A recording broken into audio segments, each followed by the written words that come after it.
Bom dia a todos, senhoras e senhores. Subo à tribuna para dar boas notícias. Muitas coisas são faladas, às vezes, a respeito da segurança pública do Maranhão. Mas a segurança pública do Maranhão, ela consegue, muitas vezes, dar resposta a situações muito graves. Eu trouxe aqui há algumas semanas o caso da Vitória, que foi, inclusive, uma espectadora aqui da sessão. Vitória foi vítima de estupro pelo próprio pai, que também chegou ao nosso conhecimento que o referido cidadão, Edmundo Luz, tinha posse de centenas e talvez milhares de fotos de crianças em posições vexatórias, material de pedofilia propriamente dito. Nós encaminhamos isso para a DPCA e a investigação seguiu seu curso de maneira tranquila, sigilosa, obedecendo todos os ritos necessários. E ontem, finalmente, o tal do Edmundo foi preso. Preso e tentou fugir. Acho que alguns podem lembrar que ontem na tribuna eu falei que ele, no final de semana, passou, Bandeira, o final de semana debochando, tomando uma taça de vinho e colocando no WhatsApp que cão que late não morde. Então, toma o xadrez, Edmundo. Tome o xadrez para você. Parabenizo o trabalho da Polícia Civil, da DPCA, do Núcleo de Inteligência da SSP, que colaborou muito, ao delegado Edécio, ao delegado Almeida, todas as pessoas que trabalharam para dar essa resposta adequada contra esse verdadeiro predador. Foi expulso do clube de xadrez que participava, conhecido. Recebi várias e várias mensagens depois no Instagram em relação a situações semelhantes, assédios. Então, para nós, assim, é um momento que, de fato, nos deixa muito aliviados. Há 2 semanas atrás, foi o tio Abel de Balsas, que foi também, tentou estuprar uma criança de 4 anos de idade na escola, preso, condenado em primeira instância. Estamos acompanhando também para que não saia tão cedo da prisão, pegou 15 anos de cadeia, e a nossa luta contra esse tipo de criminoso segue viva no estado do Maranhão. Acho que essa é a melhor forma que nós podemos aqui, enquanto deputados estaduais, homenagearmos as mulheres diariamente, principalmente nesse mês de março. Então, é uma felicidade muito grande. Mas, ao mesmo tempo, nos preocupa situações como que aconteceu, presidente, em Brasília. Presidente agora da Comissão de Defesa dos Direitos das Mulheres é Érica Hilton. Érica Hilton agora é presidente da Comissão de Mulheres. Ou seja, a mulher que menstrua, amamenta, a mulher que por volta dos 42, 46, 48 anos de idade, entra no climatério, depois da menopausa, tem perda óssea por conta da questão hormonal, que passa por todas as dificuldades de não ter a força física de um homem, que já tem tão escassos os seus direitos, agora até na Comissão de Defesa das Mulheres, nós temos o que convencionam chamar de mulher trans. Não vou entrar no mérito de nomenclatura, mas o fato é que é um verdadeiro escárnio essa articulação do governo do PT, e o placar na votação foi 11 contra 10 abstenções em relação a esse escárnio. Imagina, Edilásio, Érica Hilton agora representante das mulheres. Claro que as pessoas trans têm a dignidade que deve ser assegurada, a representatividade que deve ser assegurada, mas não na comissão de mulheres, uma comissão própria, uma comissão de direitos humanos, mas não uma comissão de mulheres, porque já reduz os espaços que as mulheres têm naturalmente dentro da proteção social e do sistema político. Para mim é um escárnio completo, fragiliza mais ainda os espaços de poder das mulheres e tem que ser repudiado. E adequar isso aqui, eventualmente, é uma ótica de dizer, está sendo transfóbico. Não.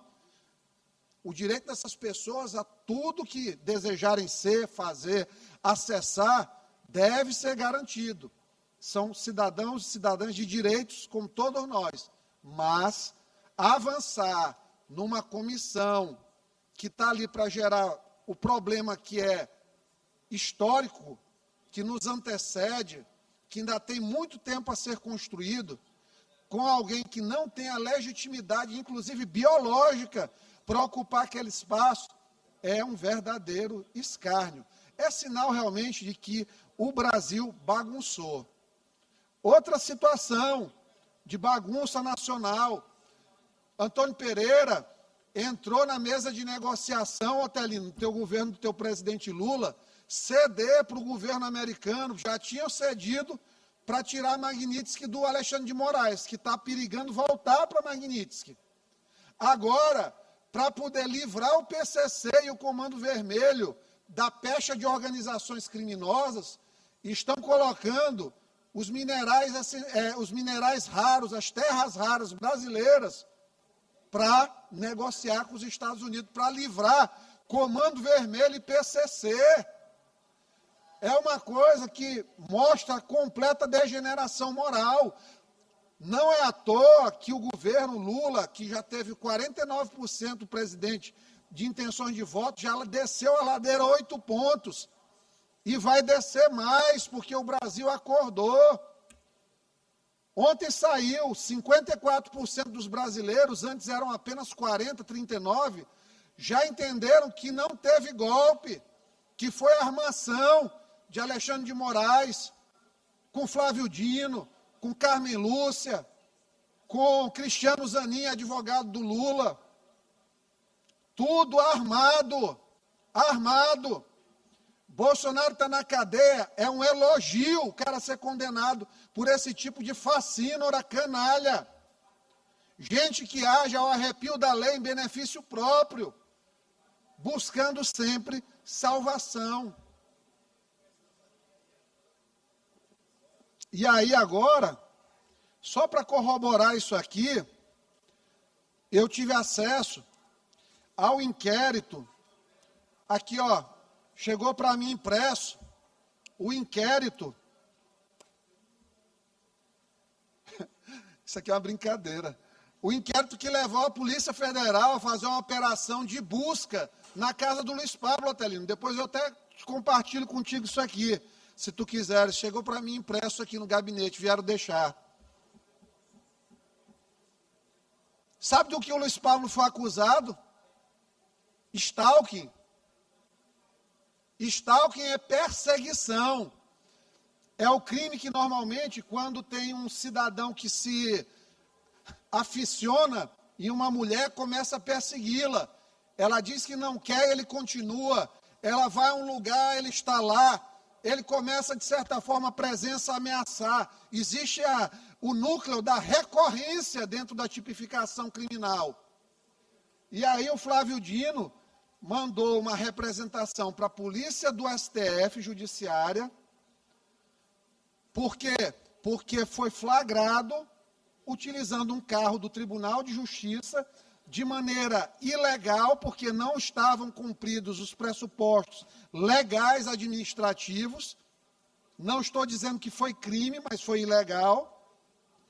Mostraram o carro e ele disse que está sendo perseguido e ameaçado. Está sendo perseguido e ameaçado na sua integridade física e moral. Agora imagina, o jornalismo investigativo precisa se levantar contra isso aqui, porque isso tem abuso de autoridade, franco, manifesto, tem uma tipificação desarrazoada. Você lê o relatório aqui do delegado, eu sinto vergonha, vergonha. E aí o que é que acontece? Dino aciona a Polícia Judiciária manda para a Polícia Federal, e ainda temos as questões de foro, porque o Luiz Pablo não tem foro privilegiado, mas foi julgado, colocado o inquérito para o Supremo. A prerrogativa de foro é do réu. Aí o que que acontece? Polícia Federal manda o inquérito, presidente, cai para quem? Cristiano Zanin. Sabe o que Cristiano Zanin faz? Claro que combinado com o Alexandre e com o Flávio Dino, né? Cristiano Zanin pega, diz que isso aqui, presidente, que as fotos que fizeram de Flávio Dino no carro do TJ, onde está sendo investigado apenas o uso do bem público, ninguém quer saber se Flávio Dino tem namorada fora do casamento, ninguém está querendo saber nada de vida de Flávio Dino pessoal. A matéria focou no uso indevido do carro, portanto, amparado por jurisprudência do próprio Tribunal, do Supremo Tribunal Federal, amparado pelo próprio Supremo Tribunal Federal, gente. O Supremo diz que quando é para trazer informação de interesse público, e sim, um carro blindado aí que custa 20, 30 mil reais de aluguel por mês para o cofre do cidadão, usado de maneira indevida, é uma informação relevante, portanto, afastada a teoria de perseguição. O delegado alega que Luiz Pablo perseguiu Flávio Dino porque publicou de maneira recorrente. Ou seja, um jornalista não tem mais o direito de fazer linha editorial, de avançar numa matéria. Então, presta atenção, o buraco que isso está cavando, porque todo jornalista, a partir de agora, passa a ser intimidado, porque ao pesquisar uma situação como essa, se ele bate a foto de um carro indevido, usado indevidamente, ou alguém viajando à custa de diária pública indevidamente, indo pegar sol em Ibiza, está lá, dizendo que foi fazer uma reunião estratégica, tudo isso aí agora pode ser considerado perseguição. Aí, não satisfeito, Cristiano Zanin, não tem nada a ver com isso. Isso aqui tem a ver com o inquérito 4871, que é o inquérito das fake news, o inquérito do fim do mundo. Aí, para quem ele manda o inquérito? Para Alexandre de Moraes, que é unicarne com Flávio Dino. Se tem coisa mais combinada no direito brasileiro do que essa representação, eu ainda não vi. E eu não estou fazendo juízo de defesa de jornalista A, B ou C. Isso aqui é uma defesa do jornalismo. Até porque sou também habilitado como jornalista. A preocupação é com o momento que se vive. Nós temos que levar isso aqui, tornar uma pauta nacional. Porque imagina o que podem fazer com Metrópolis. Daqui a pouco Malu Gaspar está recebendo Polícia Federal dentro da casa dela. E a população não está sabendo o que está acontecendo nesse esgoto chamado STF, que hoje tem a desconfiança de 54% da população não aprova. Só aí menos de 30% da população, em geral, os eleitores de Lula, que aprova a atuação do Supremo, mas está claro que virou Supremo Trambique Federal. Supremo Trambique Financeiro. Infelizmente, é o que a corte virou. E aí, eu fico me perguntando, qual a medida que Alexandre de Moraes determina dentro do curso desse inquérito? De plano, pega tudo que for de celular, registro, documento, tudo, computador, papel dentro de casa. Se tiver alguém lá no momento da expedição, do cumprimento do mandato, se tiver alguém na hora do cumprimento do mandato de prisão, de apreensão, pega o que tiver também, apreenda o que tiver, para o quê? Ter acesso aos telefones do jornalista, para descobrir todas as fontes que o jornalista tem. Se vocês não se revoltarem para denunciar isso aí, conversarem com os contatos de vocês, meus colegas, vocês estão lascados. Vão virar tudo colunista social aqui, porque só pode falar bem. Só pode falar bem agora. Se mostrar o que está acontecendo, vem a Polícia Federal na sua casa para fazer a apreensão do seu celular e descobrir com todo mundo que você conversava. E aí a imprensa ainda vai perder suas fontes, porque quem conversa vai ficar preocupado. Está aqui. Sinceramente, eu me coloco à disposição do jornalista, não concordo com tudo que escreve, até mesmo para atuar no processo junto à Suprema Corte, para poder, de fato, mostrar o tanto de arbitrariedade que existe nisso aqui.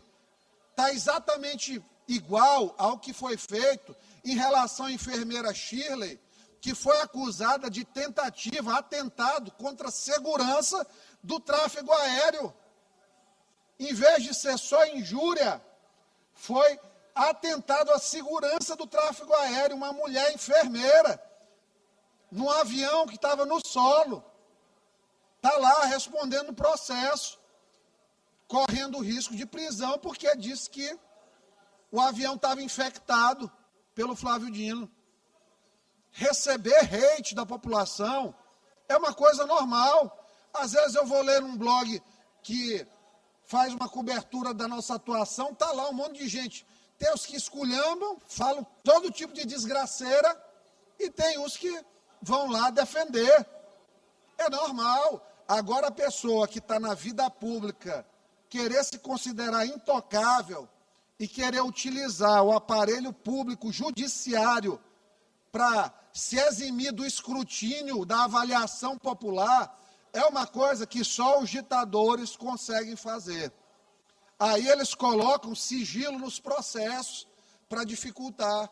Agora, um processo de pessoa pública, sob utilização de um bem público, com uma tipificação penal que é completamente infundada, daqui a pouco chega para o seu Paulo Gonet para ele oferecer uma denúncia contra o jornalista, porque ele estava junto com o Alexandre de Moraes degustando aí ao custo de $650 mil na Europa, um maravilhoso uísque Macallan, às custas de Daniel Vorcaro.